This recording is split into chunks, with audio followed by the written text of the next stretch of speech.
പഴയ നിയമകാലത്ത് അഹറോന്യ പാരമ്പര്യത്തിൽ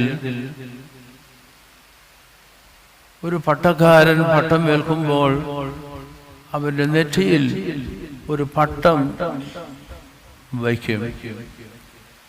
യഥാർത്ഥത്തിൽ ഈ തൊപ്പി ധരിക്കുന്നത് സഭയുടെ യഥാർത്ഥ പാരമ്പര്യപ്രകാരം കാശിശാവുമ്പോഴാണ്.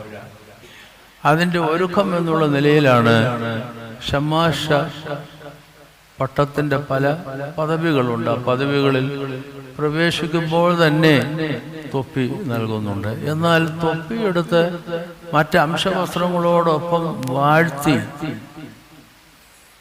പട്ടക്കാരന് അണിയുവാൻ കൊടുക്കുന്നത് കാശിശ പട്ടത്തൊപ്പിലാണ്.